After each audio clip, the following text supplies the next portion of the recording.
तब यहाँ फुशिगुरो के डोमेन की वजह से वो सारी की सारी जगह डार्क हो जाती है और रेजी भी अपनी होलो विस्कर बास्केट टेक्निक को एक्टिवेट कर देता है। ये टेक्निक न्यू शैडो स्टाइल की सिंपल डोमेन की ओरिजिनल फॉर्म है, जो कि एक डोमेन की गारंटेड हिट वाली कंडीशन को न्यूट्रलाइज कर देती है। तो रेजी को पूरा यकीन होता है कि फुशिगुरो की डोमेन के अंदर उस पर हमला नहीं किया जा सकता, पर तभी फुशिगुरो के फ्रॉग शिकिगामी उसकी टांग को पकड़ लेते हैं। तब हमें बताया जाता है कि जब जोगो और हनामी ने शिबुया में डोमेन एम्पलीफिकेशन का इस्तेमाल किया था, तब वो इतनी ज्यादा पावरफुल थी कि उसके अंदर एक ऐसी कर्स टेक्निक आ सकती थी जिससे किसी को भी मारना पॉसिबल था, पर उन्होंने ऐसा नहीं किया और इसी वजह से उस डोमेन के अंदर गोजो की कर्स टेक्निक भर गई और उसकी लिमिटलेस कर्स टेक्निक न्यूट्रलाइज हो गई। पर जो होलो विस्कर बास्केट और सिंपल डोमेन है वो कर्स टेक्निक को न्यूट्रलाइज नहीं कर सकती है। तब हमें यह भी पता चलता है कि कुछ मैन्यूवर्स की मदद से न्यूट्रलाइज बैरियर्स बनाए जाते हैं जिसके अंदर गारंटेड हिट वाली कर्स टेक्निक्स को नलिफाई किया जा सकता है। पर फुशिगुरो की डोमेन इस टाइम इनकम्प्लीट है और अब जब फुशिगुरो ने जिम्नाजियम को अपनी डोमेन में बदल के जबरदस्ती बैरियर को क्लोज किया है,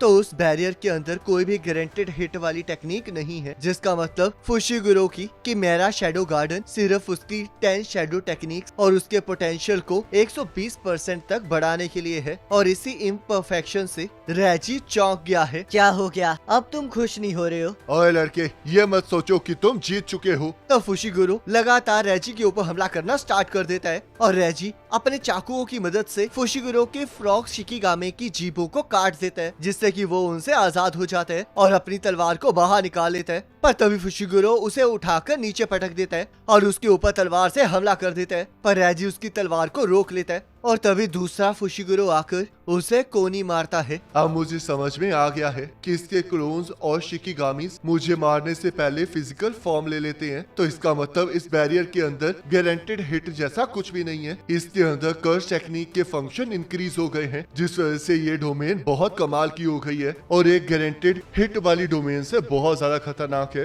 अगर इसने यहाँ पर अपने एलिफेंट को बुला के मुझ पर पानी छिड़क दिया तो मैं सिर्फ कुछ लिमिटेड चीजें ही कर पाऊंगा और हार जाऊंगा, पर मैं ऐसा होने नहीं दे सकता। तो रेजी अपने आसपास चिट्स को फेंकने लगता है, जिसका फुशिगुरो को भी एहसास हो जाता है और वो अपने बर्ड शिकिगामीज को उन चिट्स को पकड़ने के लिए भेज देता है। पर इसमें बहुत ज्यादा देर हो चुकी होती है और वो चिट्स कार में कन्वर्ट होके फुशिगुरो की डोमेन में गिर जाती है, जिससे कि वो पूरी की पूरी डोमेन हिलने लगती है। मुझे लगा ही था कि मुझे अपने पैरों को कर्स एनर्जी से रीइंफोर्स कर लेना चाहिए ताकि मैं इस डोमेन के अंदर डूब ना जाऊं। ये पूरी की पूरी डोमेन तुम्हारी शैडो है ना? वैसे ये कितनी कमाल की बात है ना कि तुम इसके अंदर किसी भी चीज को स्टोर करके बाद में यूज कर सकते हो। पर मैंने कुछ नोटिस किया था कि तुम्हारे पास ज्यादा वेपन्स नहीं है, जिस वजह से मैं समझ गया कि तुम्हारी शैडो की स्टोर करने की कैपेसिटी कम है और उसमें तुम्हें अपने आप को स्टोर करने के लिए भी जगह चाहिए। या फिर ऐसा हो सकता है कि जो भी इस शैडो के अंदर जाता है तुम्हें उसका भार सहना पड़ता है और यही असली रीजन है जिस वजह से मैं तुम्हारी डोमेन की कंडीशन को तुम्हारे अगेंस्ट ही यूज कर सकता हूँ।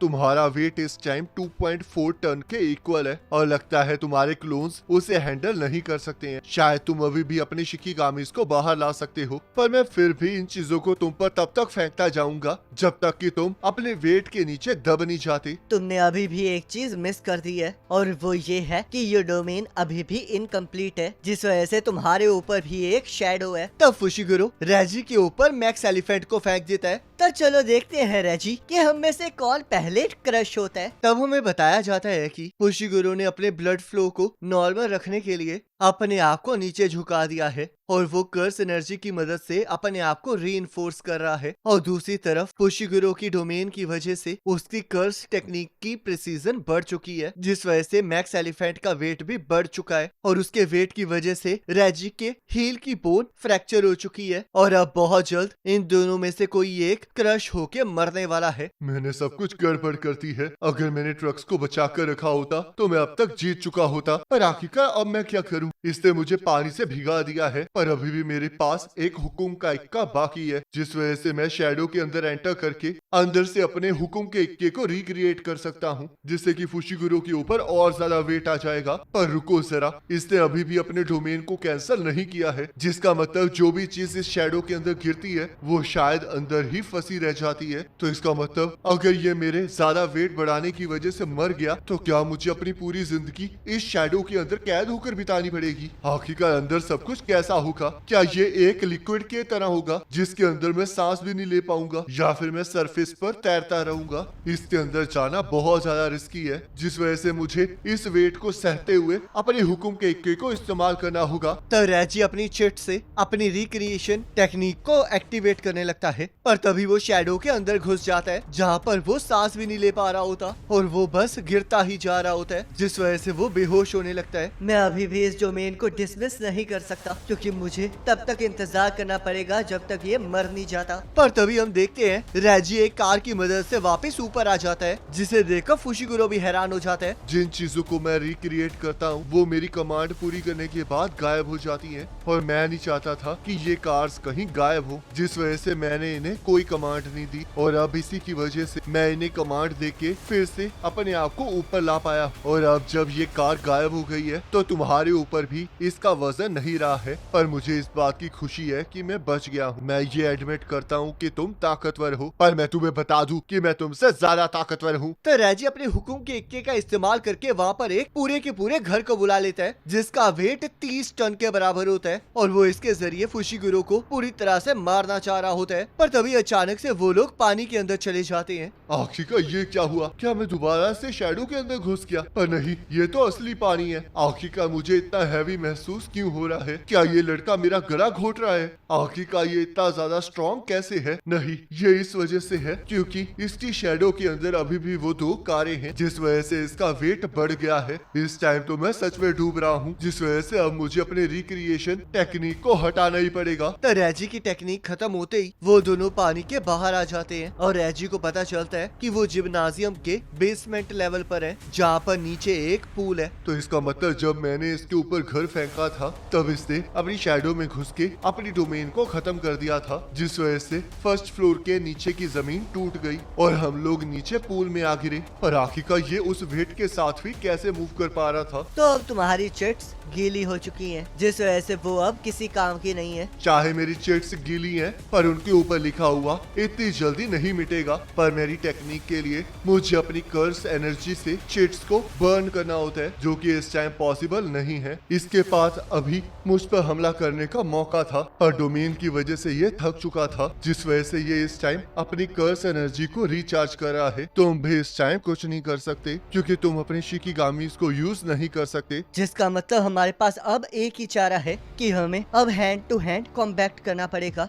तब वो दोनों ही लड़ने के लिए तैयार हो जाते हैं, पर रैजी को अभी भी विश्वास होता है कि फुशिगुरो अपने शिकिगामी का इस्तेमाल कर सकता है, और वो उसके इसी हमले का इंतजार कर रहा होता है ताकि वो उसके ऊपर अपने काउंटर मूव का इस्तेमाल करके उसे मार सके। तो रैजी को एहसास होता है कि उसने फुशिगुरो के डॉग वाले शिकिगामी को मार दिया है, जिसका मतलब फुशिगुरो इस टाइम अपने डॉग वाले शिकिगामी का इस्तेमाल नहीं कर सकता है, और उसे इस बात का भी एहसास होता है कि बाकी कोई और शिकिगामी भी उसे मार नहीं सकता है। तो रैजी लातों से फुशिगुरो के ऊपर हमला कर देता है, जिस वजह से फुशिगुरो पीछे की तरफ धकेला जाता है, और फुशिगुरो को एहसास हो जाता है कि रैजी कितना ज्यादा ताकतवर है। तो रैजी फुशिगुरो के शिकिगामी को इस्तेमाल करने का ही वेट कर रहा होता है, और तभी फुशिगुरो का डॉग शिकिगामी रैजी के एक हिस्से को उड़ा देता है, जिससे कि रैजी शॉक हो जाता है। तुम्हें क्या लगा था कि तुम्हारे उस हमले से डिवाइन डॉग मर गया? पर डिवाइन डॉग को मारना इतना ज्यादा आसान नहीं है। ये इसी मूवमेंट का इंतजार कर रहा था। सच में सॉर्सरर्स धोखेबाज होते हैं। तो इसका मतलब वो डोमेन और वो पूल तुम्हारी डॉग की प्रेजेंस को छुपाने के लिए था, जिसका मतलब तुम वहाँ से भागे नहीं थे, बल्कि तुम जानबूझ के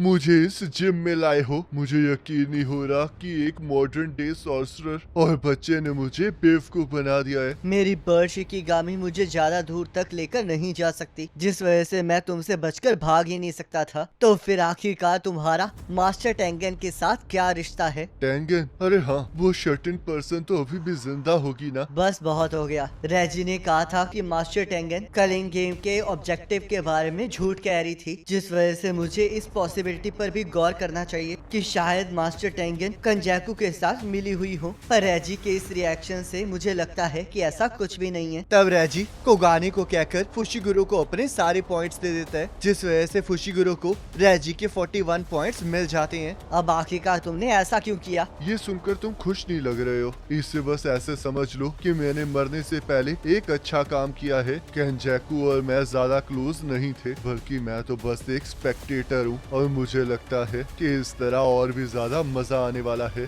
तो इसलिए बेवकूफों की तरह मरने से पहले तकदीर को एक बार खुद के साथ खेलने देना। तब रेजी मर जाता है और फुशिगुरो को 5 और पॉइंट्स मिल जाते हैं। और यहाँ हम देखते हैं आयोरी ने एक बहुत बड़ा धमाका किया होता है, जिस वजह से उसे लग रहा होता है कि उसने तकाबा को मार गिराया है, पर हम देखते हैं तकाबा फिर भी बच गया होता है, जिस वजह से आयोरी उसे मुक्का मारने लगता है। पर तकाबा के ऊपर सोस होने की वजह से उसका हाथ फिसल जाता है, जिस वजह से वो लोग बहस करने लगते हैं। आखिरकार ये बंदा किस मिट्टी से बना है? मैंने इसे इतनी बार उड़ाया है कि इसे तो अब तक 5 से भी ज्यादा बार मर जाना चाहिए था, पर इसके ऊपर तो ज्यादा डैमेज आया ही नहीं है। और जो इसे सबसे पहले जख्म मिला था वो भी हील हो चुका है। पर मुझे नहीं लग रहा कि ये रिवर्स कर्स टेक्निक का इस्तेमाल कर रहा है। तो आखिरकार यहाँ पर चल क्या रहा है? तब कोगानी आयोरी को आकर बताता है कि रेजी मर चुका है, जिस वजह से आयोरी अपना मुंह फेर के जाने लगता है। आखिरकार अब तुम कहाँ जा रहे हो? मैं घर वापस जा रहा हूँ, क्योंकि अब मैं कुछ और नहीं करना चाहता। ठीक है फिर, तो अब जाओ और नहाकर अपने दांतों को साफ जरूर कर लेना। पर रुको जरा, क्या तुम मुझे अपने पॉइंट्स दे सकते हो? बकवास करना बंद करो और मर जाओ। और तब हमें पता चलता है कि तकाबा की पावर कॉमेडियन है, जिसकी वजह से अगर उसे कोई भी चीज फनी लगती है तो वो रियलिटी में कन्वर्ट हो जाती है। और ये एक ऐसी कर्स टेक्निक है जो कि गोजो को भी टक्कर दे सकती है। पर तकाबा को अपनी कर्स टेक्निक के बारे में कुछ भी नहीं पता है। तब यह रैमी भाग रही होती। मैं इस टाइम बहुत ज्यादा कंफ्यूज हूँ, क्योंकि अडल्ट होना बहुत ज्यादा कंफ्यूजिंग होता है। लोगों का कहना है कि लड़के भेड़िए होते हैं, पर हमेशा भेड़ियों ने ही मेरे लिए चीजें ठीक की है, जिसका मतलब मुझे कभी भी किसी भी चीज की फिक्र करने की जरूरत नहीं पड़ी है। और ये इस वजह से है क्योंकि मैं क्यूट हूँ। पर तभी अचानक से फुशिगुरो का डिवाइन डॉग रैमी के सामने आ जाता है, और जैसे ही वो रैमी के ऊपर हमला करने लगता है, वैसे ही फुशिगुरो को अपनी बहन सुमिकी की आवाज सुनाई देती है, जो कि उसे ऐसा करने से मना कर रही होती है, जिस वजह से रैमी बच जाती है और फुशिगुरो जख्मी होने की वजह से नीचे गिर जाता है। और तब वहाँ पर एंजल आ जाती है। तब हमें बताया जाता है कि टोक्यो कॉलोनी से ज्यादा खतरनाक लड़ाई सेंडाई कॉलोनी में हो रही थी। और तब हम एक कलिंग गेम प्लेयर ध्रुव लकड़ावाला को देखते हैं, जिसके पास 91 पॉइंट्स होते हैं, और उसने अकेले ही एंशिएंट जापान की सिविल वॉर जीती हुई है। और इस टाइम उसके पास 2 इंडिपेंडेंट शिकिगामी हैं, जिनकी ऑर्बिटिंग ट्रेजेक्टरीज की मदद से वो अपनी डोमेन बना सकता है। तब हमें एक और कलिंग गेम प्लेयर रियो दिखाया जाता है, जिसके 77 पॉइंट्स होते हैं, और उसकी सभी प्लेयर्स में सबसे ज्यादा कर्स एनर्जी होती है। तब हम एक और प्लेयर ऊरो को देखते हैं, जिसके पास 70 पॉइंट्स होते हैं, जो कि पहले असैसन ग्रुप की